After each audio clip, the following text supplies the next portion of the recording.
Hey guys, it's Andrew, or Feel No Pain, and today I've got another review for you, and this one is Final Fantasy XIV: A Realm Reborn.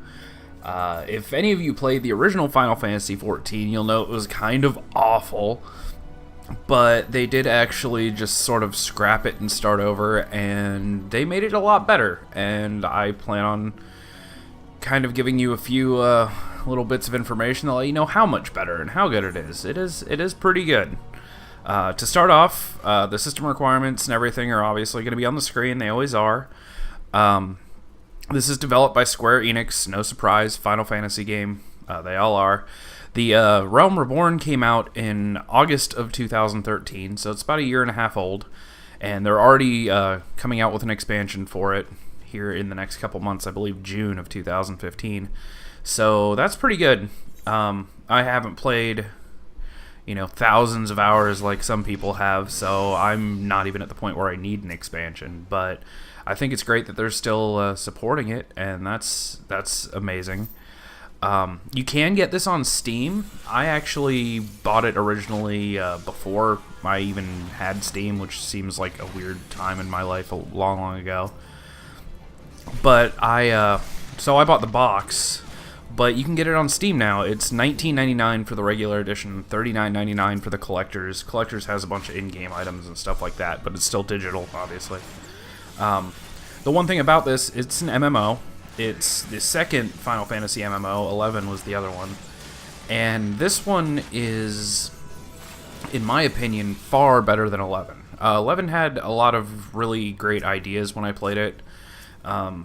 It was obviously trying to kind of feed off of World of Warcraft and EverQuest 2 and stuff like that, and the problem I had was that after the first few levels, it basically forced you to group with people. It was very group-oriented, and as someone who doesn't have a lot of time, or, more specifically, I don't have time at the same times as a lot of people, it was always hard for me to get, friends and stuff like that, or consistent people to be online to group with, so this game isn't like that. There's definitely tons of group stuff, and it works extremely well. There's dungeons, and there's PvP, although that's probably the weakest point of this game, the PvP.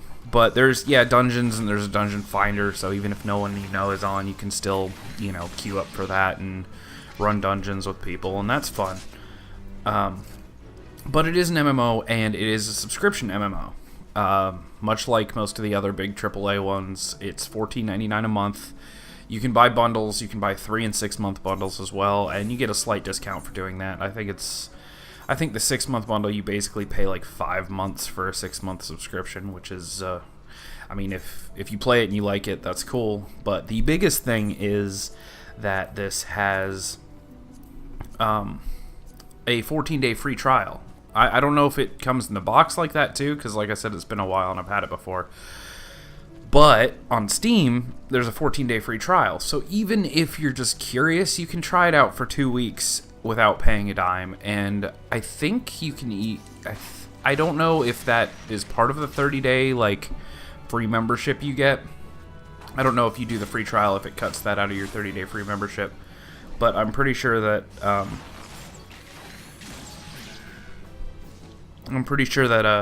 the 14-day free trial, or there is a 30-day free membership, for a first time, as long as it's not been installed on your system before. So those things are always good. It gives you plenty of an idea of how the game is going to play and how it's going to work. So that's always nice that they do that. Obviously, subscription isn't for everyone. It does end up being a lot of money if you play it for a couple years. That's hundreds of dollars. So I'd understand if that's not your thing. I'm going to try to go quick because this video, at least the stuff I recorded, is already over half an hour and there's a lot to talk about. So I'm going to try to just blaze through it. The gameplay itself kind of does most of the talking, so I'm going to tell you about some of the stuff that you can't see, and the stuff that you don't necessarily see on screen, which is that there's controller support for this game, which is cool because it is on PlayStation, I believe, 3 or 4 as well. One of the newer PlayStation consoles. And so there's controller support for the PC. If you choose to play that way instead, you can do that. And personally, something with a full hotbar like this, like World of Warcraft, that has 12 buttons on the hotbar. I don't necessarily recommend it. If you can mouse and keyboard it, it's easier. Games like Diablo work better with a controller like on console because there's only 6 skills and you've got at least 6 buttons and they just map them. Whereas this, you actually have to use, you have to figure out some way to use the D-pad or the bumpers to actually shift between skills, which is a little clunky, but it's there if you like it. I actually recorded this with Shadowplay at full 50 megabit recording because I wanted to show off the best graphics I could record at, that I could physically record at, and OBS was starting to drop frames over 25 megabits. So I wanted to show off the graphics because that's, for an MMO, like, a lot of the things in this game are just beautiful. Like the shadows, the lighting, the day-night cycle changes everything. The sort of the ground, I don't know, there's grass everywhere and little plants, and it doesn't feel like, obviously they reuse resources and they reuse visuals, but it's all blended so well together that you don't notice. It feels like every blade of grass and every tree is completely different, which is a good thing. Most MMOs reuse resources so much that, like, you're running through a field of grass and you can almost see like the little square patches of grass that they reused. This doesn't feel like that. You'll see like the same plant in multiple places, but it's not like geometrically, every 5 feet there's one of these. So that's pretty cool, and I think that's something to be said for the graphics. And my computer runs this like max graphics, 60 frames, but even I turned it down to like medium graphics on everything just to see. Still a good looking game. I mean, you miss out on some of the textures at a far distance and things like that, and some of the shadows, but it's still gorgeous. It looks way better than like World of Warcraft, but it's almost 10 years newer, so that makes sense. The gameplay is also really smooth. You can see that. There's really no lag. I'm sure some places, or I mean, if you've got slower internet, but my internet's not super great. It's just kind of your average Time Warner, and so the gameplay is really smooth. I never feel like I get screwed out of anything. The combat moving is really cool. You can see the enemies have those little like markers for their big attacks that you can move out of. Yeah, it's a really neat mechanics. Another thing I really like is there's an all-in-one class system, which you'll actually see here in a minute. I'm going to switch over in about 2 minutes to the crafting stuff. The all-in-one class mechanic is basically you can be every class. You can learn every trade skill. You can learn every gathering skill with one character. And with a push of a button, you switch from, like, for instance, my archer to botanist, which gathers trees and plants, or to carpenter, which crafts like staves and even some armor. There's like boots, wooden clogs, that kind of thing. So it's just a click of a button and you're a different class, and that's cool because if you get bored with one, if I got bored with this class, I could just turn this guy into a white mage and you start leveling from level 1. So it's actually really good that my cat's in here meowing.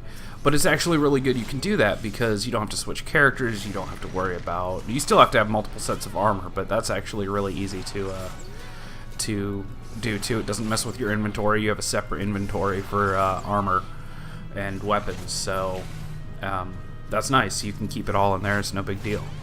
And of course, like most MMOs, there's plenty of quests, there's plenty of activities to do. There's actually a hunting log, which I'm working on now in the video, where there's certain enemies that have there's a little symbol above their name that, I don't know, it almost looks like a slice of lime or something. But those are for the hunting quests. And now this is sort of going to get into like the crafting and the other stuff. I've switched at this point to my botanist. You can see my armor's different. You can do a whole new set of armor that has like stats based for that. Hacking down trees. And what it is in each area, there will be a bunch of resources that show up on the minimap. And you just basically go to each one and you harvest, and you have a selection of things you can harvest and a % chance to succeed. You also have a % chance to get a high quality item, which makes it gives you a better chance of making high quality things out of it. At this point, I wasn't high enough as a botanist to actually have that sort of critical chance to get a high quality item, but not too long after, I think as soon as I hit level 10 with my botanist, I actually got the quest and the ability, or good enough armor that I started getting critical chance. And what you're seeing now is I was doing that, and a fate popped up. Fates are kind of like, let's see, they're world events. And they'll pop up every once in a while, this big blue circle on the mini-map, or on your map, and you can go and you can complete them. And a lot of them are just sort of like, these things are invading this area, go kill them. But occasionally there'll be a large boss one, which is really hard to do alone, because they have just tons of health, so getting a few people in there really helps. And you can only be 5 levels above the level of the fate, or it'll ask you to attune yourself to the level of the fate. So that was a level 5 fate. So I actually had to drop my archer level down to 10 to do it, which is fine. Click of a button, you can do that, which is nice. It means you can, if you're running somewhere and say you see some low level like struggling with a fate, you can actually like attune yourself and help out, even if you're level 50. But now, as soon as that's done, click of a button, I'm back to this. And that's what I like about this game, is the fact that it allows you to switch from one thing to another very seamlessly. For gameplay reasons, for just sort of like, I don't know, not griefing the system reasons, you can't switch to Archer and immediately have all your skills. When you switch to Archer, there's like a 30-second cooldown on all your abilities. So it also doesn't allow you to do things like switch from like Archer to White Mage, which is the healer, in dungeons, and do both. Since there's that cooldown, you can't like heal your group a bunch, switch to Archer, use a couple really big abilities, and then switch back and heal, because that would kind of break the idea of, in instances and dungeons and groups, you're supposed to be one class and everyone is and work together. But the cooldown time for stuff isn't bad, and switching over to the crafting and the gathering classes work immediately. Your skills don't have a cooldown, so if you are running around and you realize you're in a place that has materials you need, you can just switch over real quick and gather some. That's one thing that makes me, and a lot of people sort of would probably, say, well, World of Warcraft, you can do all that thing without switching. This is true, but I like the fact that you can kind of work on one thing at a time. And like in this mode, in botanist mode, you actually get stealth, which I think is on my like number 6 or number 5 hotbar. But you get stealth, which is ability that you use for botany, and it allows you to go into higher level places and sneak around harvesting stuff without getting killed. Because when you're in this mode, you have virtually no like attacking ability, and that does seem a little sort of like, I don't know, breaking the concept, because even if you could do both realistically, like if you were an archer and a botanist, you could, if you got attacked by something, you could realistically just take out your bow. But I guess the whole idea is switching armor, and they have magical properties that help, so in doing so it would take you a little time to switch. So that makes sense, and in the sort of level of fantasy that this game has, and it is Final Fantasy after all, just sort of that high fantasy feel, it's fine. It's totally fine that it does that, because it allows you to sort of, what's the word? I don't know. Really sort of focus on one thing at a time, and being able to do that is kind of a huge deal. And as you'll see now, I leveled up, so I'm level 10, and I'm going back to the town. And in the town, every 5 levels, whatever classes you have, you get a new sort of like class quest. There's like an overarching storyline quest that you get like a new section of every 5 levels, but they're usually pretty long. They're usually multi-step quests that take you all over the place and have some really cool cinematics and some really cool like boss fights and stuff. So the story quests do every 5 levels, and then each individual class that you pick up, each individual class that you pick up has its own 5-level like series of things. As you can see right there, I just took the level 10 quest, and it's oddly enough to get a bunch of those feathers, which because I'd been out there swinging at trees for a good long time, happen to already have. So that's nice. It's actually pretty useful to be able to do that, because then you can just complete it immediately and move on, keep leveling up without having to come back again. But the actual gathering and the crafting does begin to get a little stale later. I don't know. Stale's kind of a harsh word. It's time consuming more than anything. And like at this point, I think it was taking me about 15 minutes of running around hacking up trees to level up. But you can also get, and I'm never going to pronounce this right, like levies, something. Levee is how it's spelled. But basically what they are is they're writs. They're basically jobs. There are people you can go to in almost every area you go to that will offer you jobs in any of your classes. And there's so many you can do within a day's period or within a certain time frame. Like, if you do too many, you have to let them regenerate, so you can't just sit there and do them all day. But they're kind of like dailies, I guess, from other games. And what they are is they're basically, if I got it in botany, they'd be like, oh, go out and collect this many ash logs for this person and deliver them, and this many of those crow feathers and deliver them to this person. And you get a pretty huge amount of experience for those. So if you do those and you're focused on like one thing, you can level pretty quickly. I mean, MMOs are meant to be drawn out and sort of not a grind, but like a slow sort of progression. And the fact that you can be over a dozen different classes at once between the professions and the gathering and the actual combat with one character can make it seem like longer.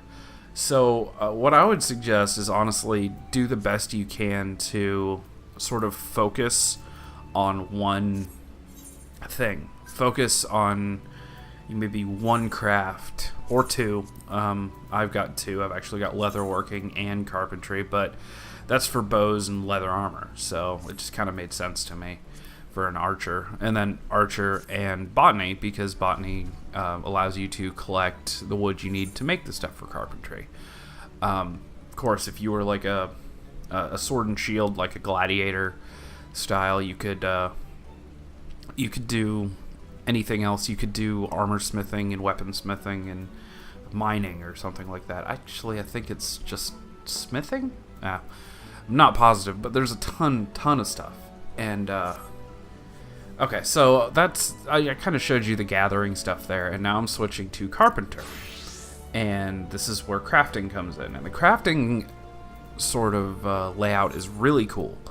As you can see, the screen looks real similar to a lot of other games. There's items you can make and levels on them, and you need resources, that kind of thing. There is like an auction house type place where you can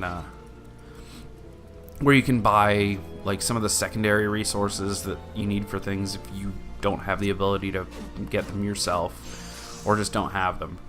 But how this works is you actually even have skills in your crafting, which the first skill I used just there was the ability to increase the progress of an item. The other thing you can do is through basically a variety of the rest of skills. Every skill you use, or every skill that actually progresses something, decreases your durability. And if that hits 0, you just fail.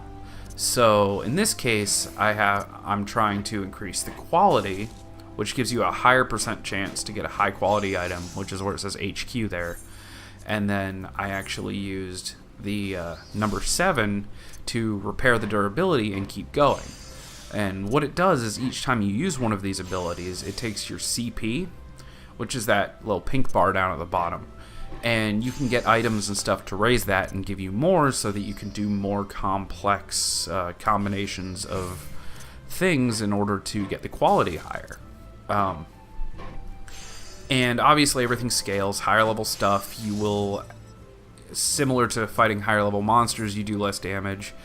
You actually progress slower on higher level items, so it's harder to get high quality things, which is where having high quality materials can help out a lot. If you're really trying to make this really good bow that's high quality, having some high quality logs and some high quality other stuff can make a huge difference, because it can actually start you halfway progressed. And as you can see here, I got my quality progress up really high, and I got a high quality version of the final product, which is that little sort of symbol at the end of it. It gives you the idea, and it sort of glows in your inventory too. It's a little shiny. As you can see, I can't really find it here, but it's there, I promise. There it is. But all these things combine to make for a really interesting process, and it can get grindy if you let it. If you're a completionist and you want high quality everything, yeah, you're gonna have to like do a lot of gathering to get the high quality materials to get a lucky break in using your, I mean, you can use your skills to kind of give you the best possible chance to get high quality items, but there's still that element of like you can just fail a step or a couple steps, or if you're really unlucky you can fail 3 or 4 steps of process in a row, and it won't lower your quality, but it won't get you into that like 80, 90, 100% high quality chance that you want to really have a good shot at it. Sometimes you've got to just go with like, you know, a 40% chance and just cross your fingers and hope it works out. But it's, I don't know, it's cool. It keeps it interesting, because when you do have a really rough run and your quality is only at like 15%, and you hit that final button to finalize the progress and it still makes the high quality item, that feels really good. And it happens. It does. As you can tell, or as you might have seen, it actually starts your high quality chance at 1%. And there's a button called Quick Synthesis, which allows you to like mass produce stuff. It's really good for after you've chopped a bunch of logs, if you want to just make them all at once. It still takes, about 5 seconds per craft, but you don't have to hit buttons. You can just walk away, go to the bathroom, get something to eat, and come back, and they'll all be done. Now, there is a chance to fail, and I believe it's 10%. I believe it's based on that first ability that has a 90% chance of success. 10% chance to fail, and I think you still only have a 1% chance to get a high quality item, which I have gotten before, but it's a nice little mechanic where you don't have to sit there and button spam for hours to make tons of boards to create the stuff you're really trying to make, or tons of iron ingots or whatever. It's a really solid experience, I guess, and it feels really good when everything goes right. And when everything goes wrong, it's really hard not to be like, okay, I'm just gonna give it one more shot. I'm just gonna do one more time, and that's it. If I don't get it, I don't get it, and you don't get it, and you're okay. Well, one more. I've got enough materials for a while. Yeah, that kind of thing is real, and that's kind of good. It makes the whole system good. But enough about the crafting. I'm going to show a little more gameplay here of me doing a couple last little hunts. I was going to do some quests, but I was kind of short on time, and I realized all the quests I had were in another area of the world. I could have teleported there, but it was like starter quests for those areas. So I didn't really want to show just a lot of like talking and cinematics and explaining that, there's problems in the world and I have to go fix them. I'd rather show like the actual gameplay and combat and fighting some things that are actually higher level than I am, and kind of how to do it. And you'll notice a lot while I'm doing this, I'm running around and you know, kind of running in circles.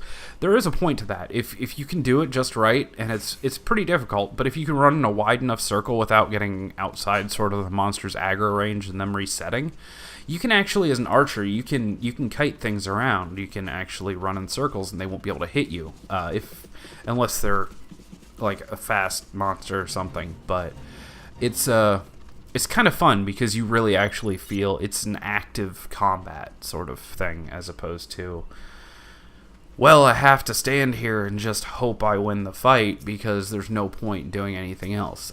Skills, even skills with like short little cast times on them, mostly allow you to move while you're using them, so that's really cool. I went through the positive stuff. I was talking about the quests and activities, and as you can see, fates and all that.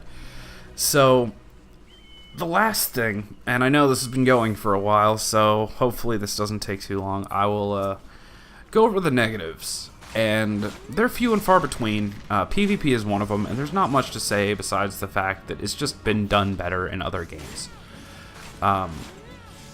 This game is definitely geared towards a sort of PvE solo/group experience. It's all done extremely well.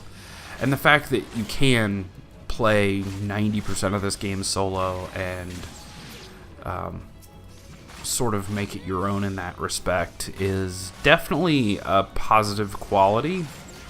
I like MMOs that allow for that play style but don't take away from the grouping and the group play style if that's what you choose,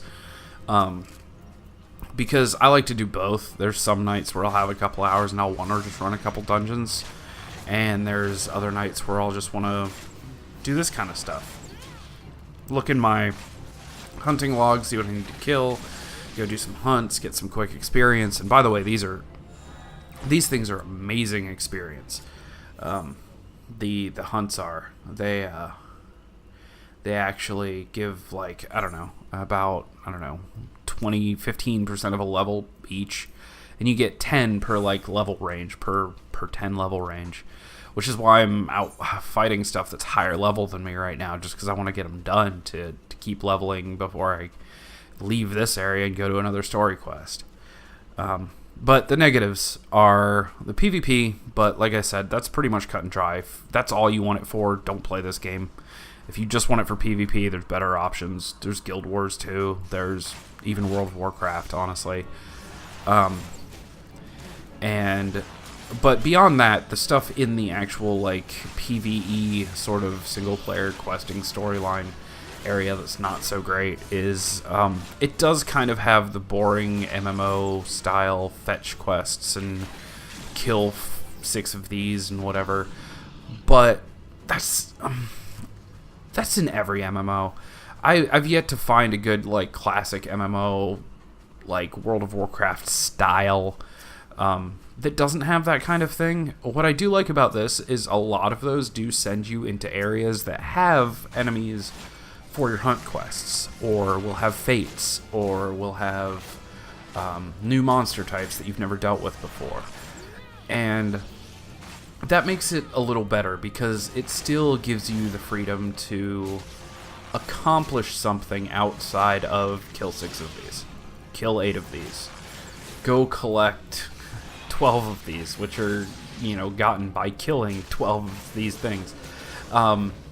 It's sort of like, I don't feel like the quests are anything more than just, I don't want to call it filler, but it's a way to keep the leveling from dragging too badly, and it's also a way to kind of introduce you to new areas that, like, sort of let you know, like, okay, you're ready to go to this place. There's some stuff here you need. Look around. And a lot of times by looking around, you'll spend far more time just looking around and finding new places and new things to kill and, like, hunt quests and stuff like that than you do actually doing the quests you went there for. And that might actually be the sign of a good game, because exploration in these games is kind of key. If you don't feel the need to explore ever, then you sort of lose lose the point of playing. It just becomes an on-rails sort of linear game. But in this one, like, for instance, it kind of tells you the general idea where these monsters are for the hunt quests, but it doesn't tell you exactly, so you have to search an entire, like, section of the map for them. And in the process, you'll find a lot of stuff. Often you'll find quests and things, so... the fetch quest thing, it's a negative, but it's kind of expected. If you hate that kind of thing and just refuse to even, like, deal with it, then yeah, this game's probably not for you, but then again... World of Warcraft, EverQuest, Rift, list goes on, probably aren't either. That's not a bad thing, and that's just personal preference, and I totally understand that. Personally, I don't mind. I use those quests as a way to sort of boost my leveling and figure out where I can go and survive. This game, the second negative is this game is a huge time sink. And I want to explain that that's not necessary with this game. If you choose your fighter class, whatever it may be, archer or whatever, and you blaze through that, it's not a time sink. You can still gear up just fine. You'll have enough money to buy some stuff from the auction house, and you'll get plenty of gear on the way, and then dungeons get you more. But if you're the kind of person that likes to be self-sufficient at all, this is even more of a time sink than something like WoW or Rift or any of those games, because you can be everything with one character. I mean, think of leveling a character from 15 to 20 in any other MMO that you may have played. It's a little daunting to think of every single time you level a character from 15 to 20, you have to level all your characters and all their crafting and gathering from 15 to 20, which is kind of, if that's how you play, that's what this will kind of make you do. If you want to be the sort of self-sufficient completionist, like, all my crafting skills are always 5 levels above my fighting skills so that I can always craft the best armor I need before I can use it and have it waiting. So, yeah, if that's you, it's a huge time sink, but it's not necessarily, like, you can still play for an hour and get something out of it, but it's going to take months to years to, like, max everything out, and the only reason I mention that as kind of a negative is because it's subscription-based. You're still paying all that time, and in a month you might not progress more than a few levels with any of your classes because you're focused on so many different things. So my personal recommendation to kind of avoid that is to start with just a couple. Like one fighting class, 1 or 2 gathering things, 1 or 2 crafting skills, and go from there. And basically make that your starter. And once you get them to like level 30 or 40 or 50, then be like, okay, well, I'm tired of this. I've done endgame, I've done this, and I've just put so many hours into it. Then you can start a level 1 white mage, and you still have all your money, you have all your resources, you have your crafting skills that you can use to help with that. It's a great way to sort of like make your next character, which is just still part of your same character, but your next like class easier, and or sort of less time intensive. And that's fine. I think they did it well because they let you play this how you want, and I think that's important. Personally, I have a hard time focusing on one thing, but I've forced myself to with this. I've been like, okay, I'm choosing just a couple things. I'm not going to start a new class yet, because if I do, I'm just never going to get anywhere. Sort of, but like I said, that's all about personality and play style. So there's that. And it does have somewhat basic MMO mechanics too. Even later, which I did get farther into the game than this the first time I played. Even later, you still have like 2 or 3 buttons that you use consistently and just sort of alternate between. And then you usually have a couple like crowd control or like debuff or buff type buttons. And then you usually have 1 to 2 like true oh shit buttons. Like one that vanishes you for a few seconds, or in this case I've got one that completely disables an enemy for 10 seconds, and basically makes them forget you exist. It's like, is it sap from World of Warcraft that rogues get, I think? Yeah, you pretty much, it's a shot that just, and then as long as you don't hit them, they're out for 10 seconds. So yeah, it's kind of basic in that aspect because it's not the first to do it, but it is a solid game, and overall I would say that this is probably the best paid MMO out there. The flexibility is the best. The sort of feeling that you own your character and that you really are a person who can choose to do whatever you want. As far as the story and the lore, as far as honestly even the graphics, I'd say this is top tier of all things. So, that's it. I'm going to leave it here. Hope you guys try it out for 14 days, and I'll see you guys in the next video.